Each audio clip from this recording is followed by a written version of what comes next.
अमर नाम क्या है कि एक बार जान लेने के बाद व्यक्ति सारे देवी देवताओं को जान जाता है। मैंने इसीलिए आपको बताया कि परमात्मा हृदय के अंदर है। सारे सदग्रंथ, सारे देवी देवता यही कह रहे हैं परमात्मा हृदय में है, और है हृदय में, और ढूंढ कहां रहे हो। इसलिए भाइयों बहनों माताओं, भगवान कृष्ण कह रहे अर्जुन तू मेरा दर्शन इन नेत्रों से नहीं कर सकता। युद्ध क्षेत्र में अर्जुन खड़ा हुआ है, बोले महाराज आप मेरे सामने खड़े हुए हो। बोले अर्जुन ध्यान देना कि ना तुमाम सत्य से दृष्टम नैनम स्वचक्षुषा और दिव्यम ददामि ते चक्षो पश्चिमयो योगेश्वरम। हे अर्जुन ना तुमाम सत्य से, ध्यान देना भाइयों बहनों माताओं, ये नेत्रों से परमात्मा का दर्शन नहीं हो सकता है। ये बात कौन कह रहा है? भगवान कृष्ण अर्जुन से कह रहे अर्जुन इन चर्म चक्षुओं से तू मेरा दर्शन नहीं कर सकता। बोले महाराज आप सामने खड़े हो। बोले मेरा विनाशी रूप है, मेरा विनाशी रूप है, लेकिन जो मेरा अविनाशी रूप है वो तेरे अंदर ही है। इसलिए इन नेत्रों से। अच्छा एक बात बताइए, मंदिर में आप लोग जाते हैं तो आंख बंद करनी पड़ती है कि हो जाती है? तो माताओं बहनों, मंदिर में जाते हो तो आंख बंद होती है कि करनी पड़ती है? अपने आप होती है, करनी नहीं पड़ती। हिंदू जब मंदिर में जाता है तो आंख बंद होती है, मुसलमान जब मस्जिद में कुरान अदा करता है तो आंख बंद हो, करना नहीं पड़ती, हो जाती है। गिरजाघर में जब क्रिश्चियन जाता है तो आंख बंद हो जाती है, गुरुद्वारे में जब सिख जाता है तो आंख बंद हो जाती है। क्यों? क्या कभी कारण जाना?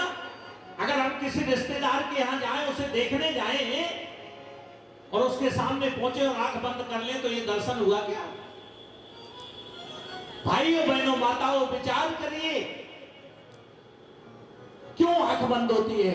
क्योंकि भगवान कृष्ण ने कहा कि इन नेत्रों से तू मेरा दर्शन नहीं कर सकता। इसलिए मंदिर में जिसकी मूर्ति है, हनुमान जी की है, राम की, वो कह रहे हैं अगर मेरा दर्शन करना है, जो मेरे वास्तविक स्वरूप का दर्शन करना है, तो हे पगले आंख बंद करके तू अपने अंदर देख कि हर घट मेरा साइया सोने से न कोई, हर घट मेरा साइया सोने से न कोई, और बलहारी व घट की जा घट प्रगट हो। धन्य है उस हृदय को जो अपने अंदर प्रकट कर लेता है। युद्ध क्षेत्र में 18 अक्षुणी सेना खड़ी हुई थी, लेकिन आप लोग विचार करें जब दर्शन करवाया तो केवल अर्जुन के अलावा क्या पूरी सेना ने दर्शन किया? तो कहां का दर्शन था? वो बाहर का। इसी प्रकार भाइयों बहनों माताओं, सारी दुनिया, हम राम को तो मान रहे हैं, कृष्ण को तो मान रहे हैं, शंकर जी को मान रहे हैं, लेकिन ना हम राम की मान रहे हैं, ना हम कृष्ण की मान रहे हैं, ना हम शंकर जी की मान रहे हैं। आप कहोगे कैसे? तो विचार करना, भगवान राम कह रहे हैं कि अगर आप सुखी होना चाहते हो तो क्या करना पड़ेगा? 3-4 फैक्ट्री लगा लो, यही कहा ना राम ने। लक्ष्मण जी ने राम से पूछा कि हे महाराज संसार का सुख कहां? गौर से कथा को सुन, संसार का सुख कहां है? क्योंकि अगर राज्य में सुख होता तो आप दशरथ, हमारे पिताजी के राज्य को छोड़ के नहीं आते। अयोध्या के राज्य को कौन छोड़ के आना चाहता है? जिस राज्य के लिए कुबेर भी शर्माता। अगर माता पिता में सुख होता तो हे प्यारे भाई, हे मेरे राम, आप दशरथ जी और कौशल्या को छोड़ के नहीं आते जो माता थी। भरत जैसा भाई नहीं था, आप उसको छोड़ के नहीं आते, आखिर सुख कहां है? रामायण पढ़ते हो लेकिन पढ़कर के लाल कपड़े में बंद करके और रख देते हो। रामायण में क्या लिखा है ये कभी गौर किया? राम ने क्या कहा? राम को मान रहे हो, मानने में कोई बुराई है नहीं है, सब मान रहे, लेकिन राम की मानना जरूरी है।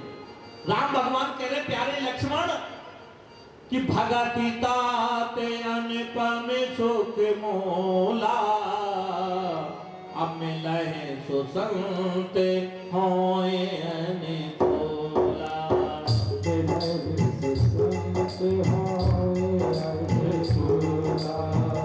भगति ताते अनुपम सुख मोला, भगति ताते अनुपम सुख मोला, मिलहि सो संत होए अनकोला। मिलहि सो संत होए अनकोला। श्री राम जय राम जय जय राम, श्री राम जय राम जय जय राम, श्री राम जय राम जय जय राम। सभी लोग बोलिए राम जय राम जय जय राम, श्री राम जय राम जय जय राम, श्री राम जय राम जय जय राम, श्री राम जय राम जय जय राम, श्री राम जय राम जय जय राम। भाइयों बहनों माताओं, भगति तात भगवान राम कह रहे हे प्यारे लक्ष्मण, सुख कहां है? कहां है? पुत्र में, जायदाद में, जमीन में, फैक्ट्रियों में, लंबी लंबी गाड़ियों में। तो राम भगवान ने ये नहीं बताया, क्या बताया? हे प्यारे भाई लक्ष्मण, भगति काय में सुख है? भक्ति। अब आप विचार करिए कि भक्ति में सुख है तो सुख कहां ढूंढ रहे हो आप? और फिर इसके बाद पूछने आ जाते हो व्यास जी हमारे घर में तो सुख ही नहीं है। अरे घर में कहां सुख मिलेगा? जहां सुख है वहां जाना पड़ेगा। सुख कहां है? भक्ति। भक्ति कहां मिलेगी? मिला है सो संत होए अनुकूला। तो राम की बात तो माननी नहीं चाहिए ना? अच्छा माननी चाहिए राम की बात कि नहीं माननी चाहिए? भगवान श्री राम की बात माननी चाहिए। तो मान लीजिए भक्ति में सुख है, वो भक्ति कहां मिलेगी? मन मर्जी की भक्ति नहीं कि जिसने जो बताया कर दिया। मिला है सो संत होए अनुकूला। हे प्यारे लक्ष्मण, तुझे तत्वदर्शी तद विधि प्रणपातेन पर विस्मय से गया उपदेक्षति ते ज्ञानम ज्ञानिना तत्वदर्शना। हे अर्जुन, तू तत्वदर्शी संत के पास जाएगा तब मेरी भक्ति प्राप्त हो। इसलिए जीवन का जो परम धर्म है वो परमात्मा का दीदार है। आपने प्राणपति को जान लिया तो सारे संसार को जान लिया। चार राम है जगत में, तीन राम व्यवहार। चार राम संसार में हैं, तीन व्यवहार के हैं, पूजा पाठ के हैं। पहला शालिग्राम है, गंडक नदी में पाए जाते हैं शालिग्राम। पहला शालिग्राम है, दूजे पारशुराम और तीजे राजा राम है, चौथे आत्म राम। भाइयों बहनों माताओं, शालिग्राम, परशुराम और राम श्री राम ये व्यवहार के हैं, इनका पूजन करिए। लेकिन चार राम है जगत में, तीन राम व्यवहार और एक राम तत्व सार है, तिनका करो विचार। आत्मा रूप हमारे अंदर है तो आज दुनिया की संसार हमारे लिए है, और आत्मा राम निकल गया तो संसार के सारे धाम बेकार पड़े रह जाए। हमारी भटकन कहां है कि हमने जो आत्मा राम था उसको छोड़ के बाहर। ध्यान देना, मंदिरों में जाते हैं तो शुद्ध कपड़े पहन जाएंगे, नहा के जाएंगे और क्या करेंगे, बढ़िया साफ सूफ बन के जाएंगे।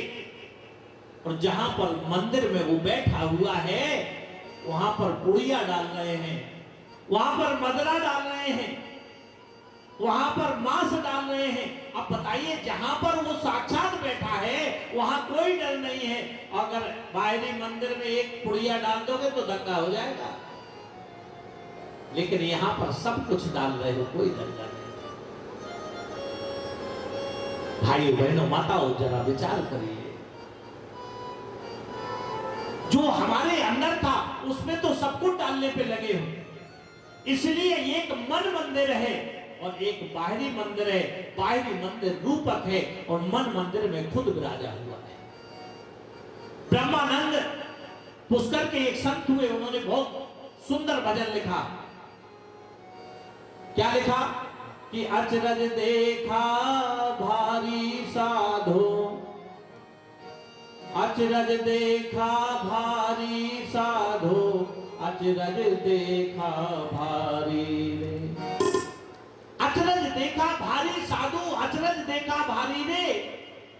और भिन्न भूमि के महल बना है तामे जो तुजारी रे।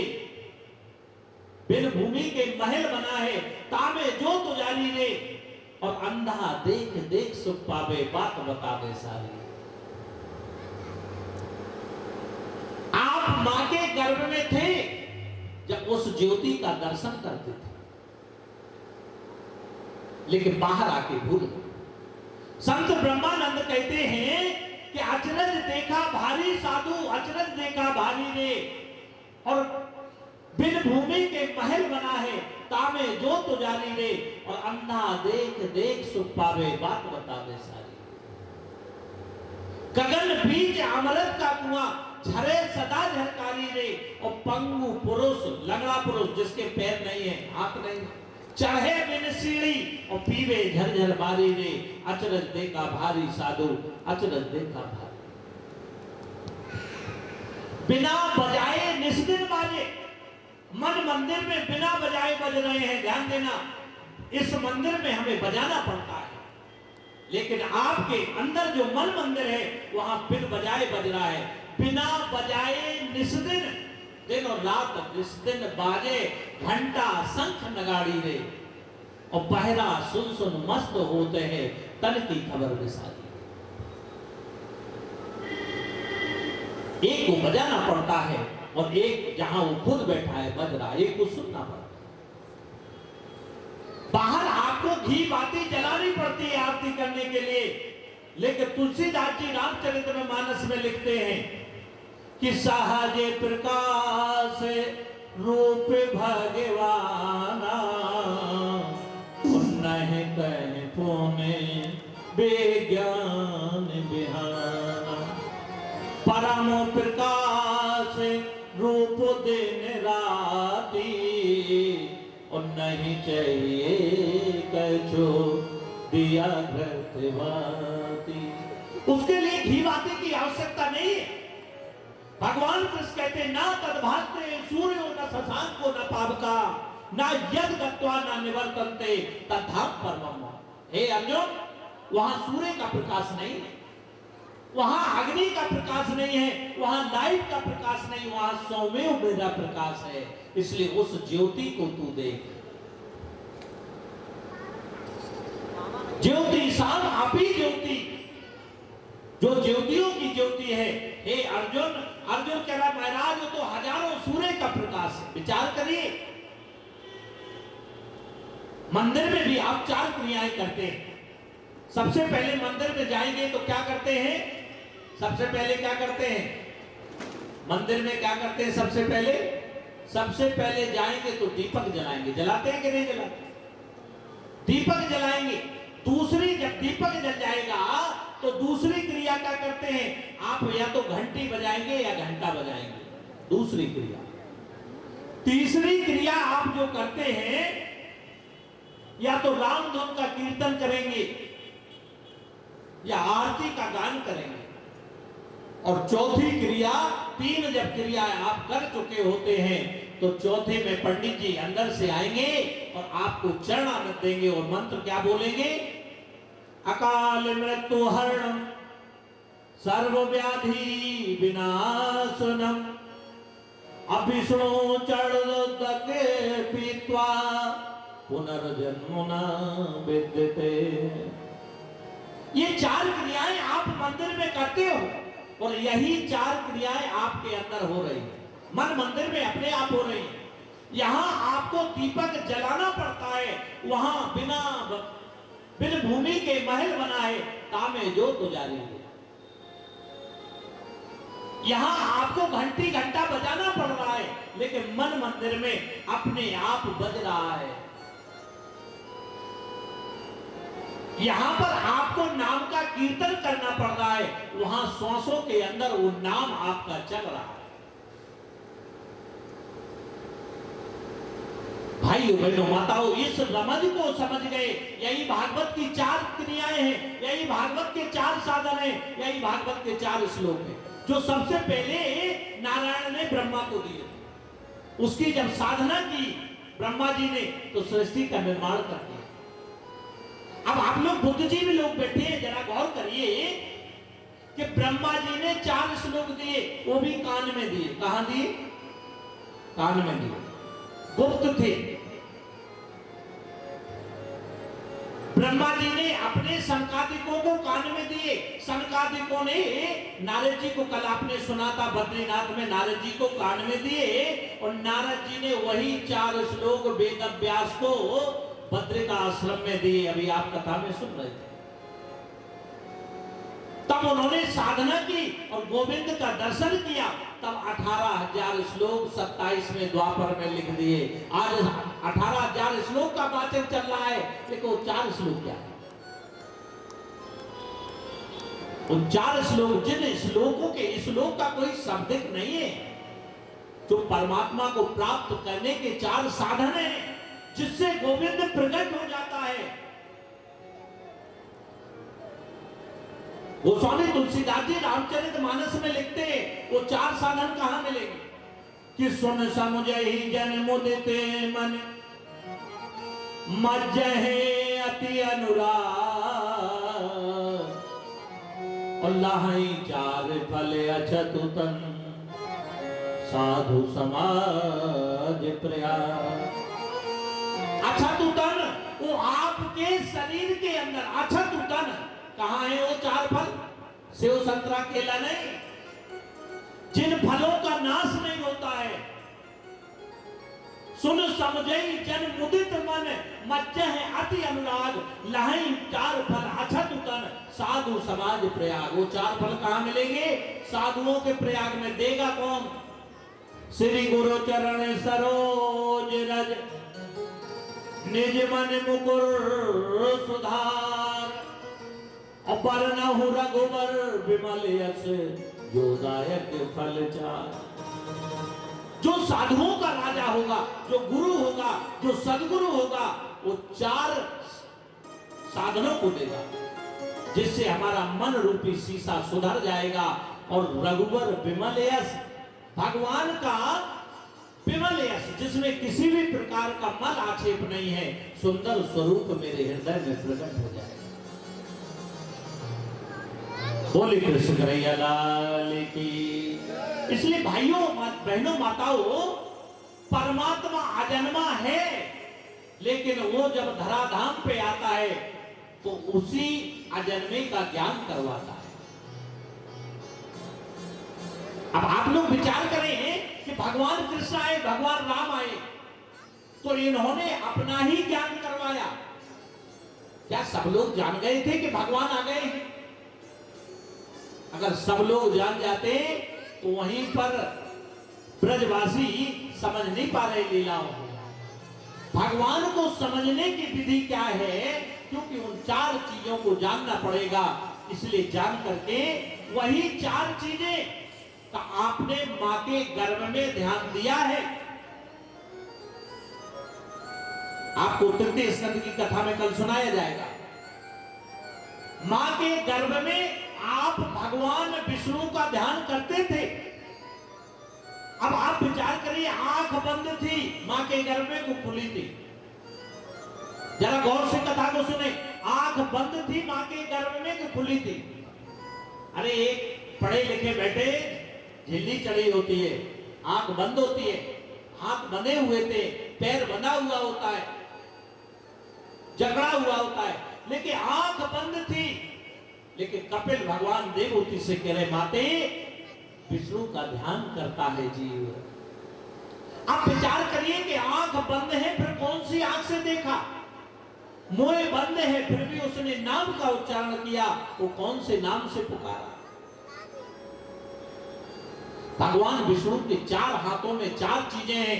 एक में शंख है, एक में चक्र है, एक में पद्म है, और एक में क्या है? गदा है। ये चार चीजें क्या है? ये चार चीजों का साधन आप मां के गर्भ में जानते थे, लेकिन बाहर आके भूल गए। यही चार चीजों का साधन श्रीमद् भागवत की कथा है, और इन्हीं चार चीजों के साधन को जान लोगे तो गोविंद अपने आप स्वतः ही आपके हृदय में प्रकट हो जाए। बोले कृष्ण कन्हैया लाल की जय। जो भगवान की कथा में ताली बजाता है उसे संसार में नहीं बजाना पड़ता। अब संसार में ताली कौन बजाता है? ध्यान देना। अगर संसार में ताली नहीं बजाना है तो यहां ताली भी बजाइए और जयकारा भी लगाइए। बोले कृष्ण कन्हैया लाल की जय। भाइयों बहनों माताओं, विचार करने की बात है। इसीलिए चक्र का मतलब प्रकाश है। आप उस परम प्रभु प्रकाश को अंदर देखते थे। गदा का मतलब अनहद नाद है, गदा का मतलब नाम है। आप परमात्मा के नाम का उच्चारण करते थे। वो शब्दों का उच्चारण नहीं है। आप परमात्मा के अमृत पान करते थे, उसी से जिंदा थे मां के गर्भ में। मां के गर्भ में जो अमृत पान था उससे जिंदा थे। वो क्रिया वो साधन भूल गए। मां के गर्भ में आप अनहद वाणी सुनते थे, कान बंद थे, नाक मुंह बंद था, इसके बाद भी उच्चारण करते थे। आज श्रीमद् भागवत की कथा 18,000 श्लोकों को तो वाचन चल रहा है विद्वानों द्वारा, लेकिन वो मूल 4 श्लोक है जिससे वेद व्यास ने 27वें द्वापर में ये 18,000 श्लोक लिखे हैं। इसके पहले कौन सी भागवत सुनाई जाती थी? जो मूल भागवत है, चतुर्श्लोकी भागवत कहते हैं इसको, जो गुप्त है, जो सदगुरु है,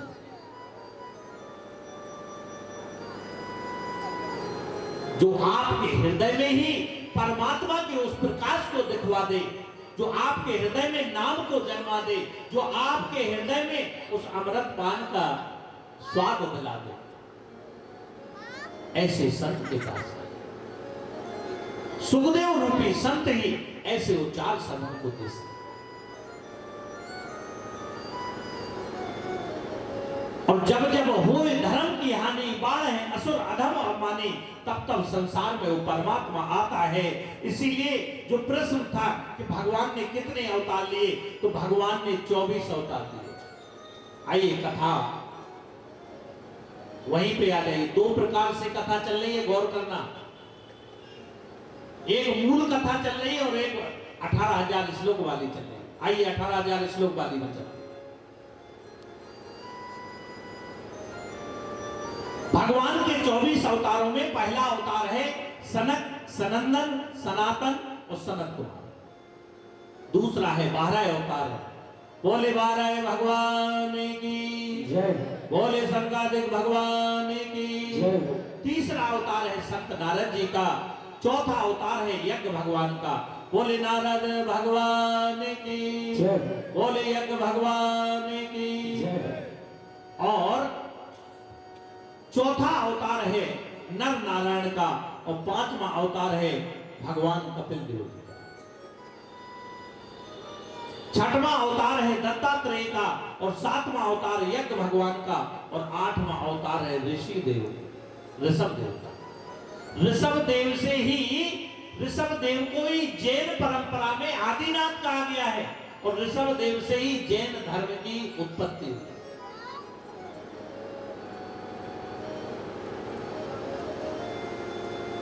नौवां अवतार पृथु अवतार, 10वां मत्स्य अवतार, 11वां कच्छप अवतार, 12वां धन्वंतरी अवतार, 13वां मोहिनी अवतार और 14वां नृसिंह अवतार। 15वां वामन भगवान का अवतार, 16वां श्री परशुराम जी का, 17वां महर्षि व्यास जी का और 18वां भगवान राम का अवतार। बोले राजा रामचंद्र भगवान की जय। श्री बलराम जी का 19वां अवतार, बोले बलदाऊ महाराज की जय। मेरे कन्हैया का 21वां अवतार, बोले कन्हैया लाल की जय। 21वां अवतार हरि अवतार, 20वां कन्हैया जी का अवतार। इस अवतार और 22वां अवतार हंस अवतार। 22वां जो अवतार हुआ वो हंस अवतार हुआ और 23वां अवतार जो कलिकाल में हुआ वो बुद्ध अवतार हुआ। बोले बुद्ध भगवान की जय। अब कहते हैं 24वां अवतार भगवान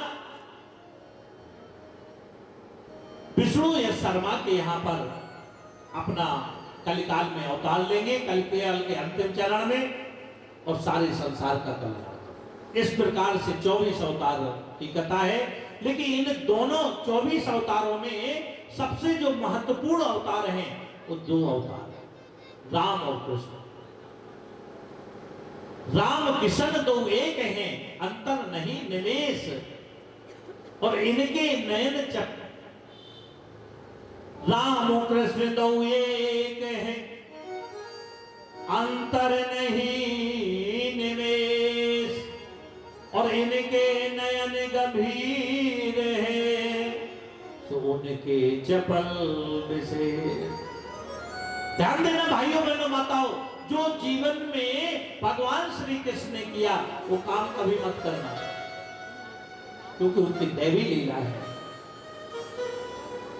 भगवान कृष्ण ने जो जो जीवन में किया उसको मत करिए, और भगवान राम ने जो जो जीवन में किया उसको जरूर करिए। भगवान कृष्ण के कहे अनुसार चलिए और भगवान राम के किए अनुसार चलिए। सज्जनों, राम ने जीवन में जो अनुभव किया कृष्ण ने उसी को जीवन में गाया।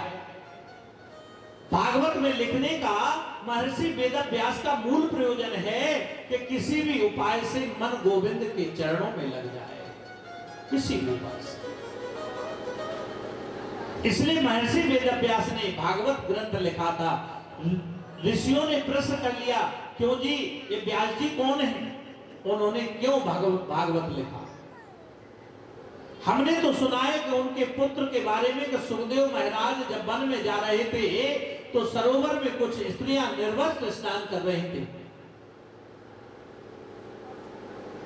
निर्वस्त्र स्नान कर रही थी तो व्यास जी, सुखदेव जी निकल गए 12 वर्ष के, लेकिन व्यास जी को देखकर उन निर्वस्त्र जो देवांगनाएं थी उन्होंने कपड़े पहनना प्रारंभ कर दिया।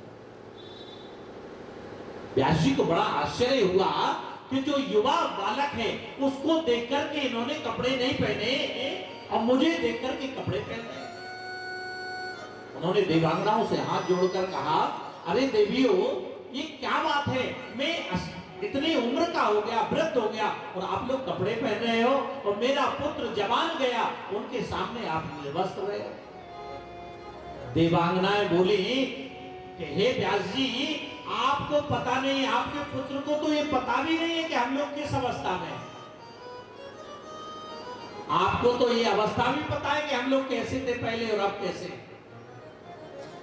व्यास जी समझ गए कि मेरा बालक कोई साधारण बालक, जो संसार से विरक्त हो जाए, जो संसार में रहे लेकिन संसार का ना रहे। व्यास जी ने इतने 4 वेद 6 7 17 भागवत बनाने के बाद जब संतुष्टि नहीं हुई तो बद्रिक आश्रम में बेर के पेड़ के नीचे और साधना करने लगे। नारद जी उधर से आए, बोले महाराज क्या कर रहे हो, आप इतने दुखी क्यों हो? तो व्यास जी कह रहे हैं मैंने सब कुछ किया लेकिन मन को संतुष्टि नहीं। हे देवर्षि, मन को संतुष्टि का कोई साधन बताइए।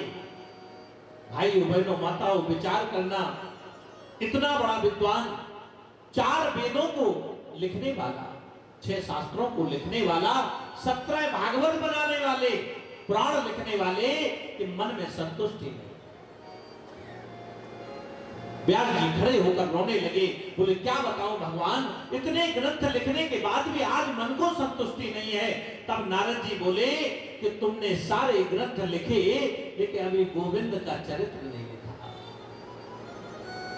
और जब तक गोविंद का चरित्र नहीं हृदय में धारण करोगे और उनके बारे में नहीं लिखोगे, तब तक मन को संतुष्टि होने वाली नहीं। आप कितने भी तीर्थ साधन कर लीजिए, कितने भी वेदों का अध्ययन कर लीजिए, जब तक गोविंद गो का मतलब इंद्रिय बिंदु के रूप में जो बैठा हुआ है उसका दर्शन नहीं करोगे, तब तक संतोष होने वाला नहीं। नारद जी ने कहा कि हे व्यास जी, संतों के चरणों का आश्रय लो, कोई बात नहीं है, संतों के चरणों का आश्रय लोगे तो आप गोविंद का दर्शन जरूर करो। बोले आपको कैसे अनुभव है? तो नारद जी ने अपना पूर्व चरित्र बताया कि हम दासी पुत्र थे, हमारी माता जी एक राजा के यहाँ पर सेवा का कार्य करती थी, दासी थी। मेरे पिताजी बचपन में ही इस धराधाम को छोड़ के चले गए। पहले के समय में चौमासा बीतता था, 4 महीने एक जगह संत लोग ठहरते थे, तो मेरी माताजी उनकी रसोई तैयार करती। आजकल तो हमें संतों के चरणों में झुकने में शर्म आती। उनका नाम उस समय रामदास था। वो संतों का सत्संग सुने, शाम को उनकी जूठी पत्तल उठाएं और उसका प्रसाद ग्रहण करें।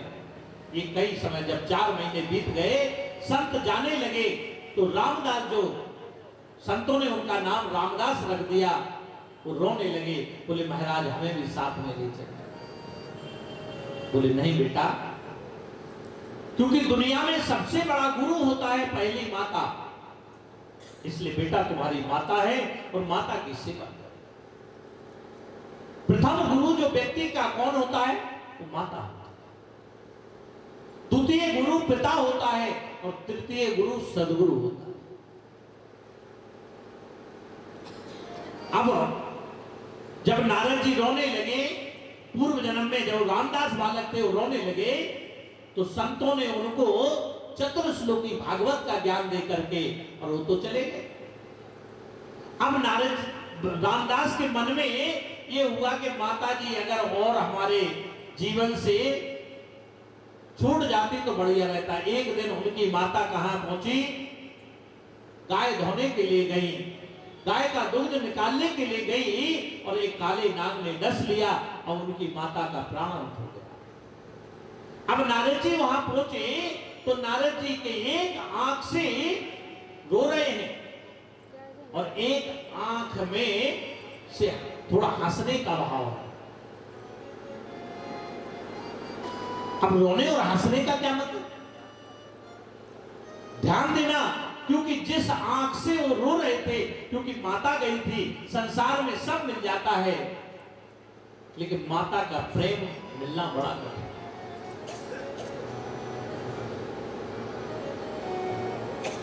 बोले वृंदावन में हरिलाल की। भूल जाते हो आप लोग। जयकारे में फिर 2-4 लोगों ने हाथ उठाए, जय जय श्री राधेश।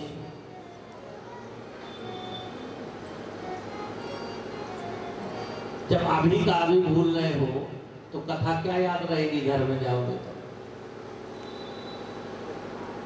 एक दृष्टांत याद आ गया आपके भूलने।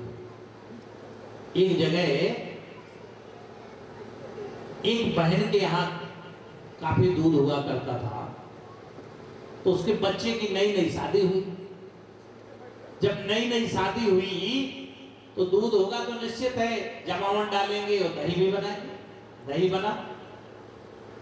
अब बहू नई नई आई तो सासू माँ ने कहा कि बेटी जाओ जाओ बहू और दही को मथ लीजिए। अब बेटी गई तो दही को मंथन करने लगी, मथा। जब उसमें मटकी में मक्खन आ गया तो उसे मक्खन निकालना नहीं आता। अब वो बहू दौड़ के गई सासू माँ के पास, बोले मम्मी जी। बोले हाँ बेटी क्या है? हाँ बहू क्या है? बोले मम्मी जी मटकी में मक्खन आ गया इसलिए चल के निकाल लो। मैं निकालना नहीं जानता। सासू माँ ने 2 झापड़ लगाए। बोले मार क्यों रही हो मम्मी? बोले इसलिए मार रही हूं कि तू अपने ससुर का नाम ले रही है, तेरे ससुर का नाम मक्खन लाल है। बोले मम्मी मुझे पता नहीं था कि ससुर जी का नाम मक्खन लाल है। कोई बात नहीं सासू माँ, मैं बाप द्वारा ऐसा नहीं करूंगी और उनका नाम नहीं लूंगी। कोई बात नहीं। तीसरे दिन फिर दूध जम गया, दही को फिर मथने का समय आया, मंथन हुआ। अब बेचारी क्या करे, उसको मक्खन निकालना तो आता ही नहीं था। बहू फिर गई सासू माँ के पास। अब सोच रही है मैं क्या कहूं, अगर मक्खन बोलती हूं तो ये मार पड़ती है, इसलिए क्या कहूं। सासू के पास पहुंची, बोले मम्मी। बोले क्या है? बोले मटकी में वो आ गए। अब बड़ी समस्या है, सासू माँ भूल गई। सासू माँ भूल गई, बोले मटकी में कौन आ गए? अरे जो परसों के दिन आए थे। अब बेचारी परेशान, क्योंकि सासू माँ तो बिल्कुल भूल गई। अरे बोले मटकी में कौन आता है पगली, मटकी में कौन आए? अरे बोले मम्मी समझो बात को, जिसके लिए आपने परसों मुझे 2 झापड़ मारे थे, अब माताजी बिल्कुल भूल गई। अब बोले माताजी आप तो भूल गई हो, मटकी में ससुर जी आ गए, जल के निकाल लीजिए। भाइयों बहनों माताओं, बोले वृंदावन बिहारी लाल की जय। ऐसे ही कहीं हमारा हाल तो नहीं, सुनते सुनते हम भूल जाते। 2 दिन की बात भूल। अभी हम कह रहे जयकारे में दोनों हाथ ऊपर लगाना चाहिए, दोनों हाथ ऊपर उठाओ, बोले कृष्ण कन्हैया लाल की। दोनों हाथ उठाने का कारण मैं आपको बताता हूं। कोई चोर है, ध्यान देना, अगर पुलिस कहे सरेंडर कर दो तो चोर क्या करता है? आतंकवादी क्या करता है? दोनों हाथ ऊपर उठा देता है। तो पुलिस वाले गोली मारते हैं क्या? फिर उसको गोली नहीं मारते। ध्यान देना। इसी प्रकार जब भगवान के सामने हम समर्पण कर देते हैं, आत्मसमर्पण कर देते हैं, तो भगवान भी मेरे सारे गुनाहों को माफ कर देता है। इसलिए दोनों हाथ ऊपर ऊपर उठा करके तो जयकारा लगाया। इसलिए अपने आप को समर्पण कर।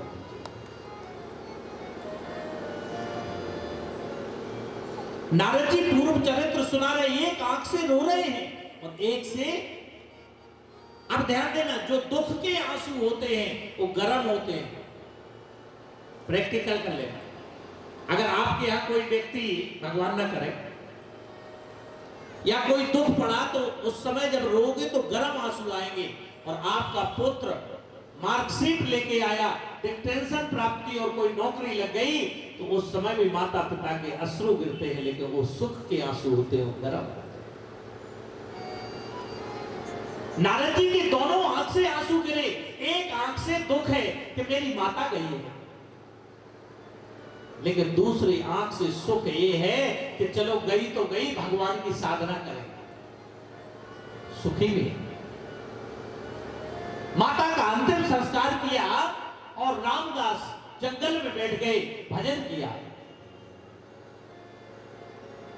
भगवान की अनुभूति भी हुई, लेकिन द्वारा वो अनुभूति नहीं हुई क्योंकि संस्कार ही नहीं थे। आजकल भी बहुत से लोग ज्ञान के बाद कहते हैं मुझे अनुभूति नहीं हो रही। भाइयों बहनों माताओं, आपके इस जन्म के संस्कार उतने ही होंगे, इसलिए संस्कारों को बढ़ाइए। रामदास को आकाशवाणी हुई कि हे रामदास, अगले जन्म में तू नारद के रूप में संसार में आएगा। और अनुभूति क्या?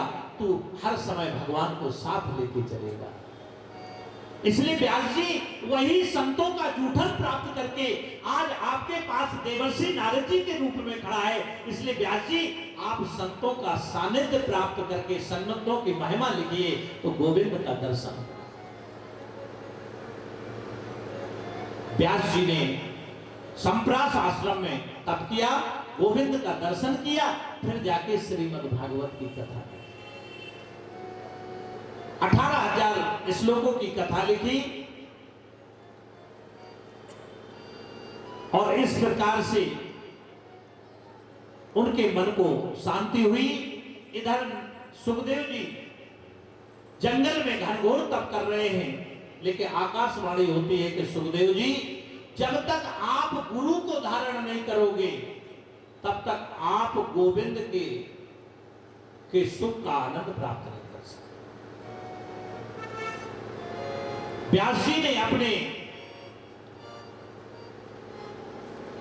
सेवकों को भेजा कि जाओ जहां पर सुखदेव जी भगवान की तपस्या कर रहे हैं वहां पर तुम श्लोक बोल के आ जाना। श्लोक क्या थे?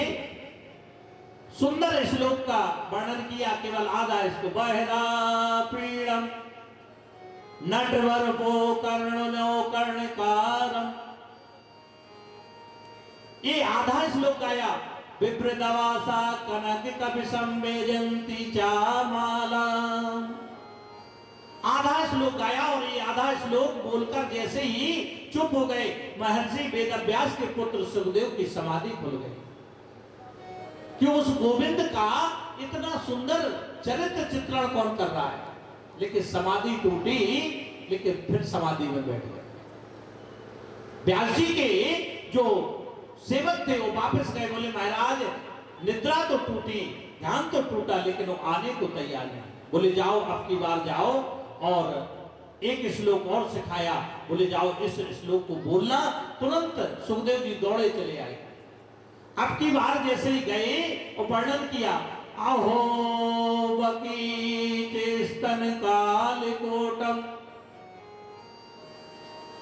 जिधा संयापायदा फुसादमी लेभे गतिम धात्रोचितां तदो अनयम कम्बादयालो शरणं ब्रजे।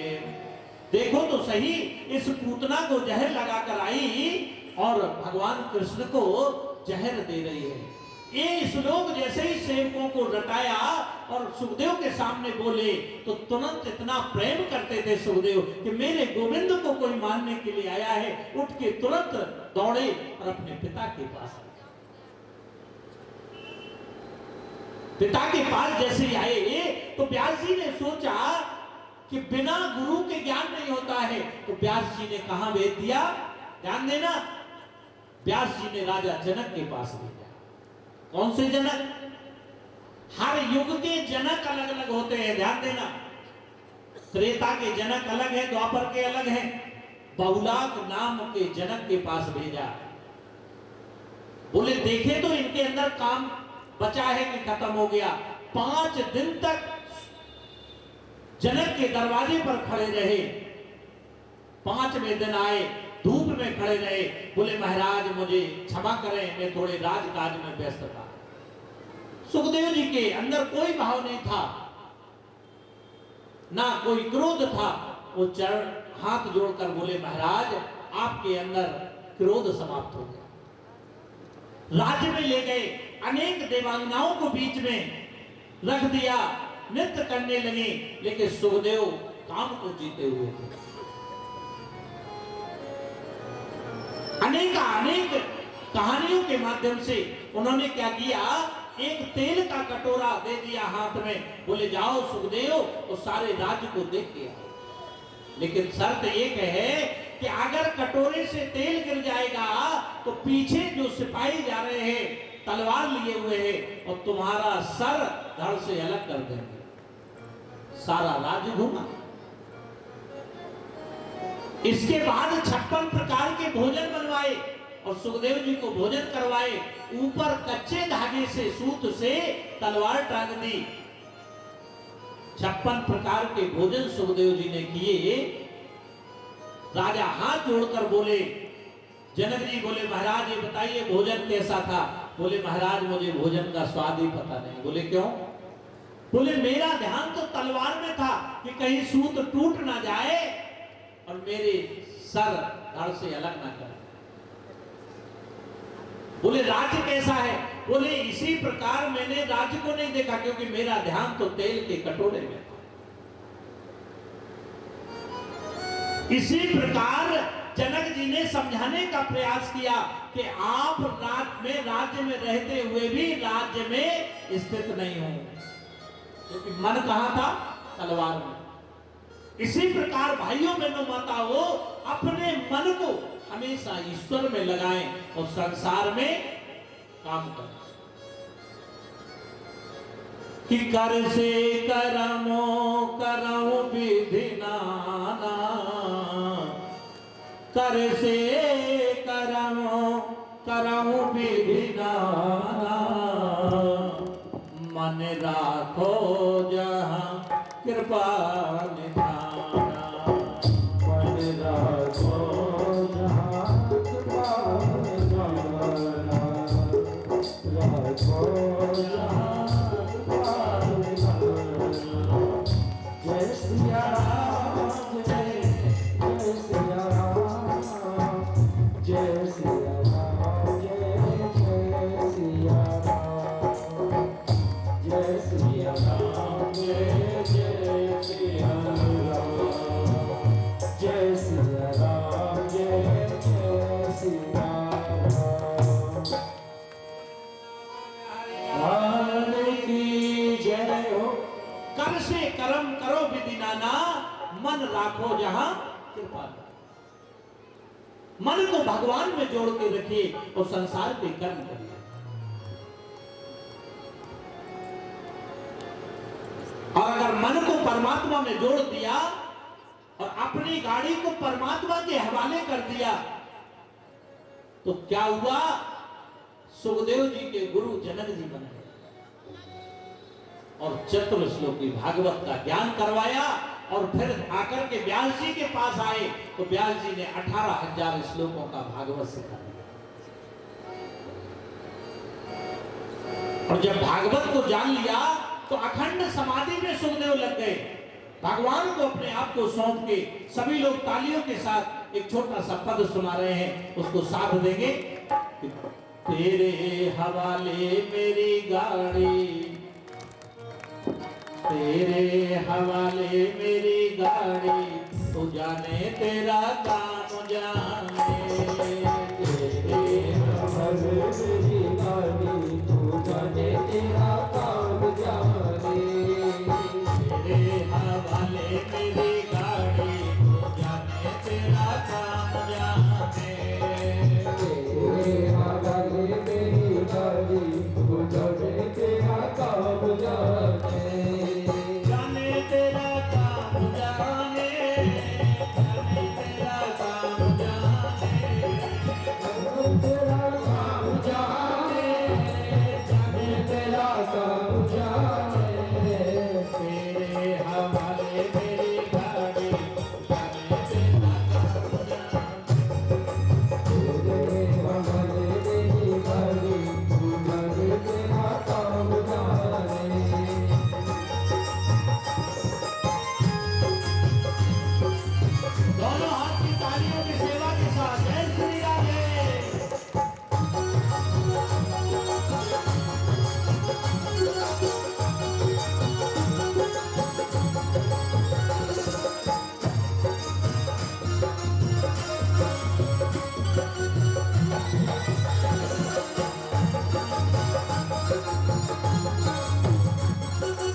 दिया सब भार तुम्हीं पर, छोड़ दिया सब भार तुम्हीं पर, छोड़ दिया सब भार तुम्हीं पर, छोड़ दिया आशा तुम्हारी, जाने तेरा काम जाने।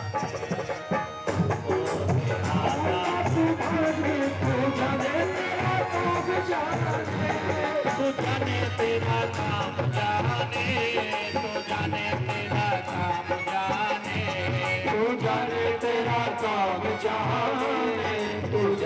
तेरा काम जाने, तेरे हवाले मेरी गाड़ी तू जाने तेरा काम जाने, तेरे हवाले मेरी गाड़ी तू जाने तेरा काम जाने, तेरे हवाले मेरी गाड़ी तू जाने तेरा काम जाने। जय श्री राधे।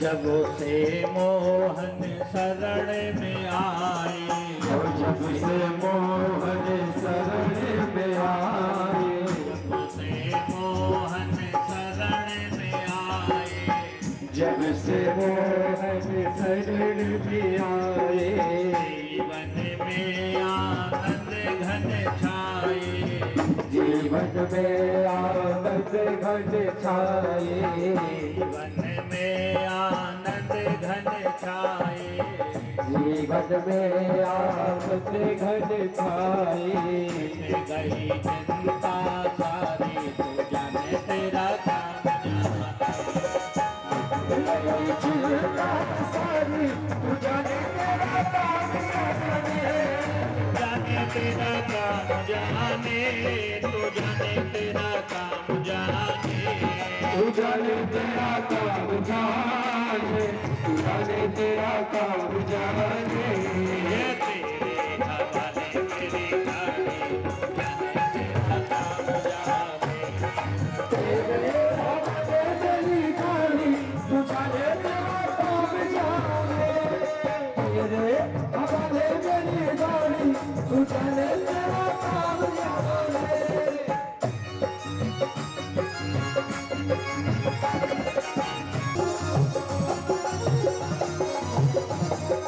जय हो।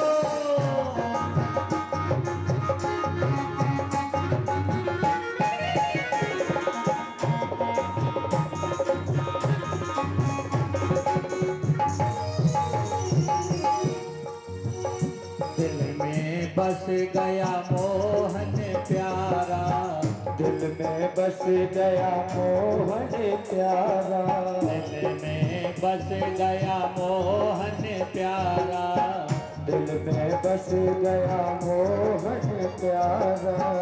भक्तों की आँखों का तारा, भक्तों की आँखों का तारा, भक्तों की आँखों का तारा, भक्तों की आँखों का तारा।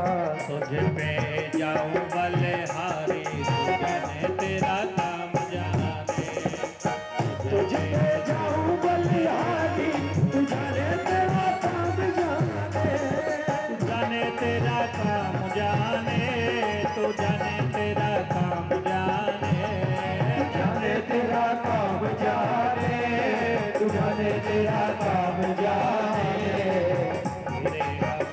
तेरी गाड़ी तू जाने तेरा काम जाने, तेरे हवाले तेरी गाड़ी तू जाने तेरा काम जाने।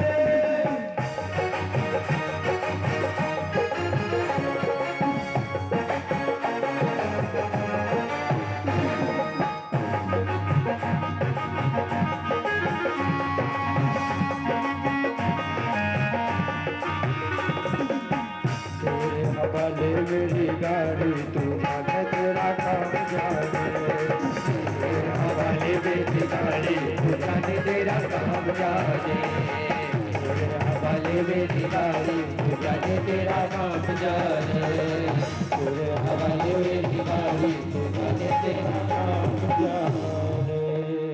बोले कृष्ण